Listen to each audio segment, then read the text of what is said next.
Thanks to those of you that submitted questions for this WrestleMania 29 themed Q&A. Just a reminder, from here on going forward, at least in the foreseeable future, any Q&As that we're going to do are going to be themed. I'll put more of an explanation about it in the description box down below.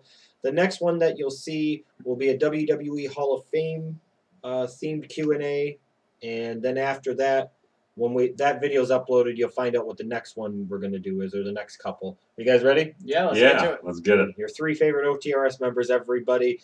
At XAnvil50X asks, do you feel like WrestleMania has been properly built up? Which one of you wants to take this one? Go for it, Mark. No, I don't think so. I mean, it's just they're just some of the matches they're repeats, and other ones are just they're just not building it up. What do you think is missing, Mike? I feel like everything was just kind of thrown together at the last minute. Like, for months we knew we were probably getting Triple H versus Brock, Rock versus Cena, and CM Punk versus Undertaker. But it seemed like it took forever for them to start actually building those matches. And then we get random stuff thrown together at the last minute, like Jericho versus Fandango and stuff. It's like, you could have been building to all of these over the year. Yeah, it's kind of odd because they had so much time in between Elimination Chamber and WrestleMania, and it was kind of one of those things. It was like they kept punting and they kept stroking things, and they're like, we'll do it next week. We'll set up like Mark Henry Ryback next week. We'll set up the 6-man tag match with the Shield next week, and they just kept kicking the can down the road, and it was just a lot of filler and not enough killer. Yeah, I think that's a way to put it. So I just don't feel, and I know I talked about this with Metal D in our video, I just don't feel as excited about this year's WrestleMania nearly as much as I did last year's. WrestleMania 28 last year, I think we were all very excited, and I was really looking forward to that show, and I don't have the same feeling this year. Not at all. No, I don't either. At Michael Hayden 19, do you think the build-up to WrestleMania so far has been mediocre at best? Yeah, I'd say mediocre is a good word for it, because, I mean, yes, we know a lot of the matches going into it, so that's good. But it feels like it took forever to get there so that we knew the matches. The question is for you guys, either one of you can answer it, I guess, to follow up on this, is it just that it feels like lackluster build because there's been so much time, again, in between Elimination Chamber and WrestleMania? Because to be fair, we're recording this, the day after Raw. There's still another SmackDown to come. There's still another Raw to come. And one more SmackDown. Yeah, or if they even do it. But, at least another Raw and another SmackDown. At least. Right. And we've got, potentially like 10 announced matches. So are we just being a little harsh here? Or are they just in a... It might just have been too much lag between pay-per-views. That really might be it. There just might have been too much time. And that's really odd because normally we complain that the pay-per-views are boom, boom, boom. But when you're getting to Mania, the big show, I think maybe you don't need that much time in between. Or maybe you do something where you have a Saturday night's main event where you have like a semi-big show that, there's something of substance that happens. You're building towards it, but it is still nurturing and crescendoing towards Mania, and we didn't get that either. At Xylus3, is there any way you'd be all right with CM Punk ending the streak, or is it too sacred? Is the streak too sacred for Punk or anybody else to break? Yeah, probably because what you said in one of your recent videos is that, I mean, why would you spend 20 years building up something just to have it being taken away? Especially, I guess my thing would be is if it's going to be taken away by a guy who may only wrestle, another 2, 3, 4 years.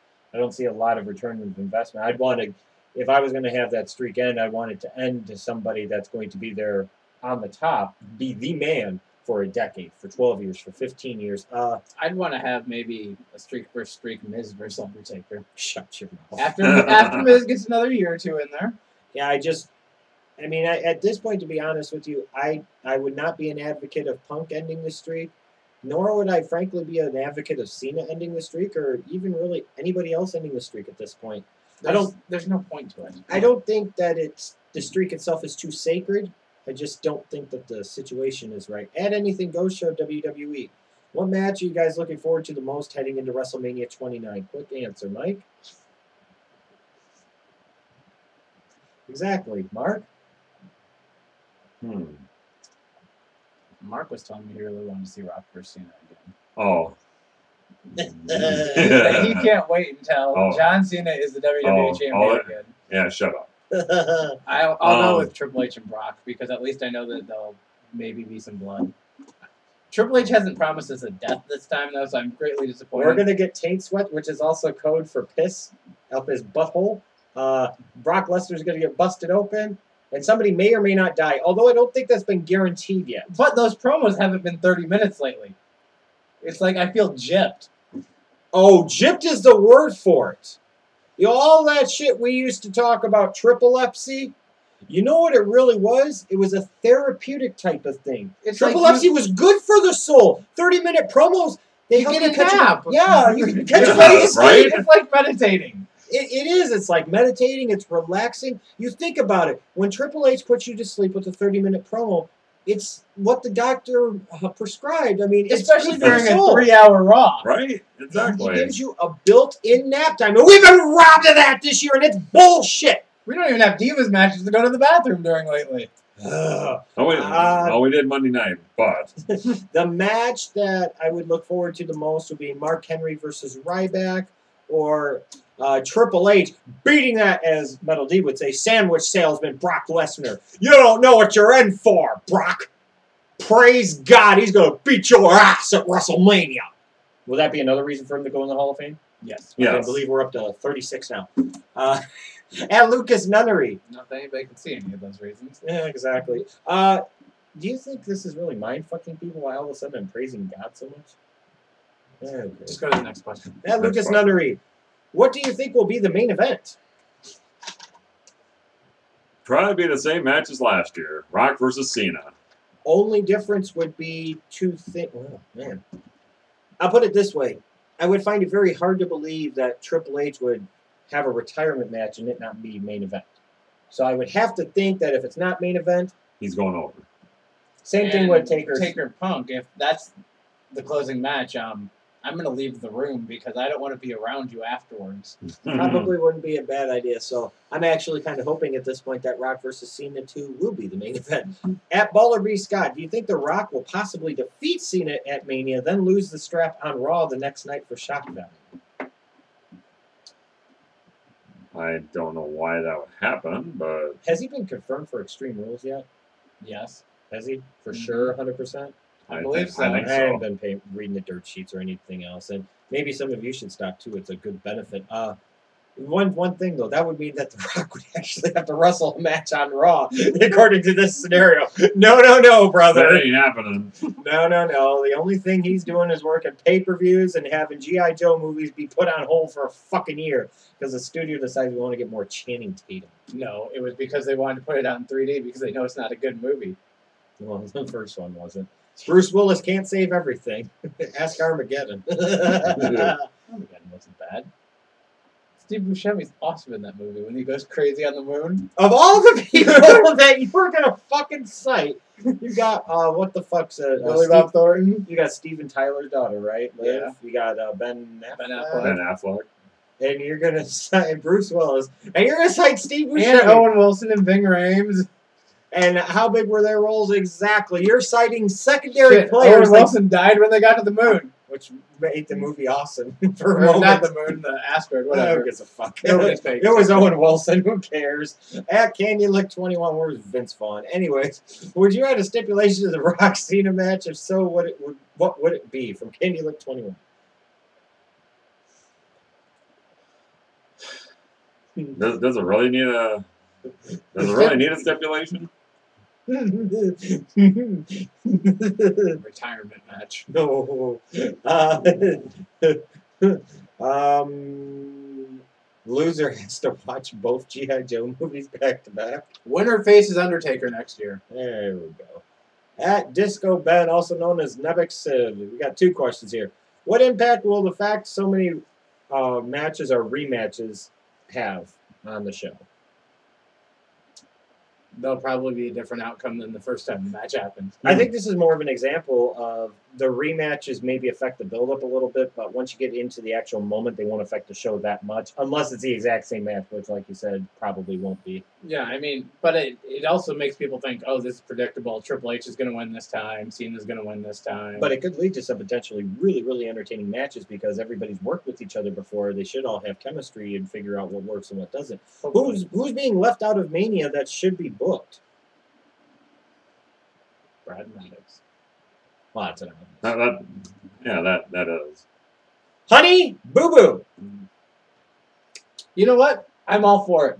Absolutely. You know why? Why? Because they don't like it. You! Otherwise, I would say like Damian Sandow and Cody Rhodes. We were talking off camera, talking about the old days. Mania used to be the show that for an entire year everybody wanted to be on that card because that was their big payday. And freaking Fandango of all people is getting a Mania. Johnny Curtis. Johnny Curtis of all people, ladies and gentlemen. Who's next? Michael McGillicuddy? Maybe that's next year. He's going to be Bad Bango. He's going to be the assless chap cowboy. Metal Deal, love that. Yes, maybe Triple T too. At Ty Mills 1104, in my opinion, I feel the match at WrestleMania is a must-win for my Ryback. It's make or break. What do you think? I agree. I would agree.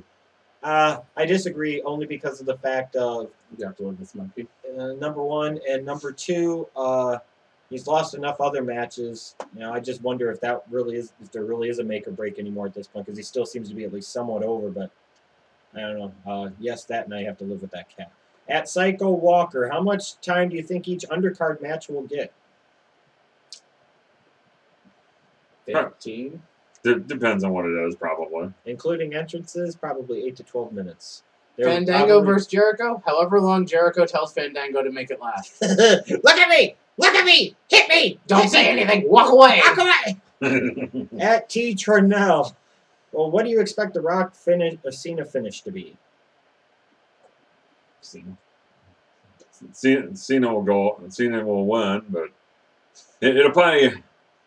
My guess it'll take more than one AA to do it. Okay. Cena's gonna bust out a new move. If you're trying to ask, do we anticipate a heel turn? Fuck no. No. Really?